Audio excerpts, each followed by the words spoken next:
Mesdames, Mesdemoiselles et Messieurs, bonjour, c'est Adonsia Adama, l'horizontaliste, pour ceux qui me découvrent pour la première fois. Vous allez demander l'horizontaliste, pourquoi? Parce que quand on vit, il y a pour moi deux horizons. L'horizon qui est derrière, parce que quand vous êtes en face de moi, votre horizon est derrière moi. Quand je suis en face de vous, mon horizon est derrière vous. Alors, je suis là aujourd'hui, pas dans la nature, mais dans la civilisation. Je vais parler du monde de l'éducation. Alors, il y a quelque chose qui nous dérange, nous les parents. Quand nous envoyons nos enfants à l'école, c'est pour qu'ils soient bien encadrés par les gens que l'État, le gouvernement nomme. Alors, j'étais à la réunion des parents au lycée des Amongoué hier pour la réunion de soi-disant association des parents d'élèves et enseignants. Déjà que moi, je n'ai pas adhéré à cette association, mais on m'y a obligé parce que là-bas, il s'est dit, dès que votre enfant entre dans un établissement, vous êtes automatiquement affilié à l'association. Moi, je ne vois pas. Je n'ai pas mis mon nom que je m'associe, j'entre dans cette association. Bon, comme le Cameroun est ce qu'il est, l'État est au courant de cette situation et l'État est complice du vol parce qu'à un moment donné, le parent souffre tellement. Déjà, de ce côté-là, l'APE coûte 25 000.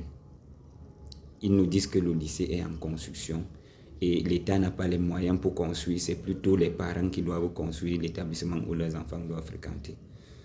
À quoi sert donc l'État? L'État est là pour protéger ses citoyens, protéger les parents qui déjà n'ont pas grand-chose.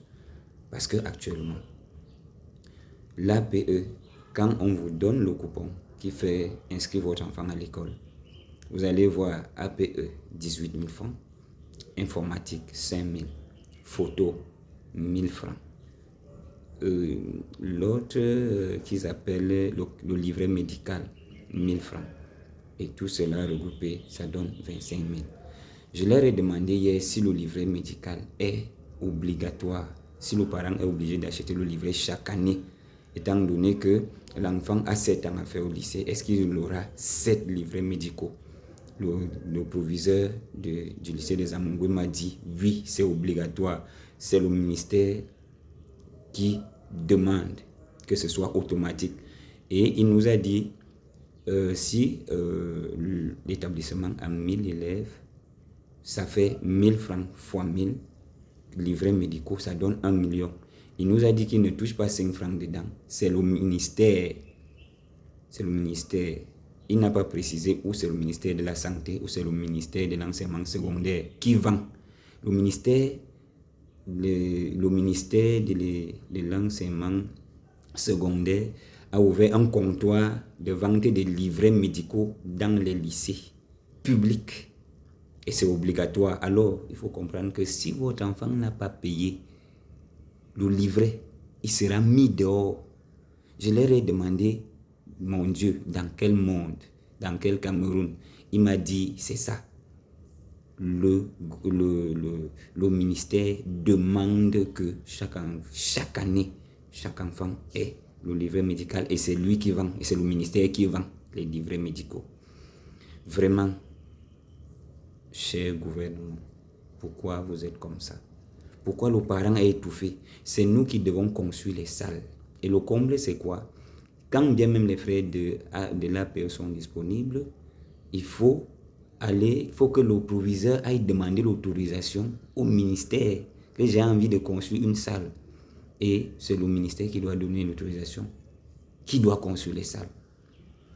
Et maintenant, l'argent que nous on donne, l'argent, les frais exigibles, font quoi exactement? Puisque la liste que le proviseur nous a dressée, le gouvernement n'a rien à faire dedans. C'est-à-dire le gouvernement ne participe à rien. On achète la craie, on paye les vacataires, les anciens vacataires dans les lycées publics. Nous, les parents, on paye les vacataires, comme à l'école primaire. Nous les enseignants, nous payons les vigiles. Nous les enseignants, nous payons les ordinateurs, le matériel des ordinateurs. Le paquet minimum des enseignants, c'est les parents qui payent. Les missions des enseignants, quand ils vont peut-être en journée pédagogique, c'est l'agent de la PE qui paye. C'est le proviseur qui nous a expliqué, ça y est.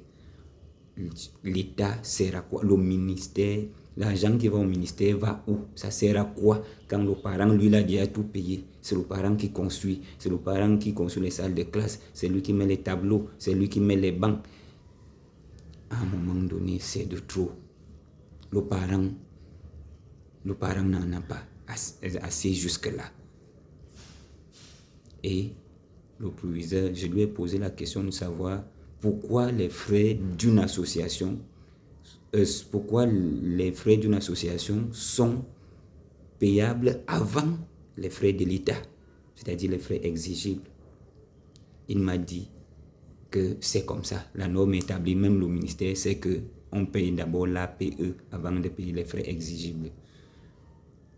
Madame, je ne sais pas qui a appelé, ou c'est le Premier ministre, ou c'est qui. Vraiment, c'est aberrant. C'est tellement aberrant. Si l'APE est une association, pourquoi obliger tout le monde à adhérer? Pourquoi obliger tous les parents à payer l'APE? C'est facultatif, je pense, d'adhérer à une association selon la loi qui portait sur la liberté d'association de 1990. Vous nous avez envoyé à l'école pour fréquenter, lire, écrire et comprendre. Mais pourquoi ce qui est écrit, ce qui est un droit, ce qui est une loi? Parce qu'au Cameroun, le gouvernement parle toujours que nous transgressons les lois. Mais pourquoi vous ne veillez pas à ce que les lois soient respectées? Les parents sont spoliés. Les parents sont étranglés, étouffés. Donc, il faut faire quelque chose. J'interpelle tous les parents. Il faut qu'on se penche tous sur ce cas, sur ce fait, pour que, à la longue, si c'est toujours le même gouvernement qui est en place, ça ne changera pas. Mais il faut que nous, les parents, nous revoyons cette affaire de APE. Mais si c'est un nouveau gouvernement, je vous prie au nouveau gouvernement de se pencher sur cette histoire de APE et nous dire concrètement, si l'APE est obligatoire, que ça soit voté à l'Assemblée nationale, que l'APE est désormais obligatoire, au lieu que ce soit comme actuellement, que c'est une obligation informelle. Parce que quand on définit la liberté d'association, on est libre d'adhérer ou de ne pas adhérer. Mais actuellement, on est obligé d'adhérer à une association qui s'appelle APE. Donc, tous qui vont me suivre, prenez ce cas au sérieux. Je sais que des débats ont déjà eu lieu dans des réunions, dans les colos, dans les journaux télévisés, dans la presse écrite. Mais ne nous fatiguons pas. Le parent en a assez. Nous n'avons pas de moyens, nous n'avons pas de bons salaires. Et en plus, il faut savoir une chose. Si vous êtes un parent qui a 5 enfants, imaginez, vous devez payer les frais exigibles et vous devez payer 25 000 par tête d'enfants. Vous travaillez quoi? Vous avez combien? C'est l'État même qui nous a dit qu'il subventionne l'école. Si l'État est fatigué, que l'État nous dise « je suis fatigué », rejoignez, que les frais d'APE rejoignent les frais exigibles, on fait un total global et on dit voilà les frais qu'on doit payer dans les institutions publiques, dans les établissements publics. Et nous allons nous aligner tout simplement. Mais tant que c'est une association, ça crée beaucoup de problèmes et de frustration. Madame, monsieur les dirigeants, j'interpelle monsieur le Premier ministre de se pencher sur cette affaire parce que le parent souffre. Alors, si vous avez aimé la vidéo, likez, partagez, car le meilleur reste à venir. Prenez soin de vous.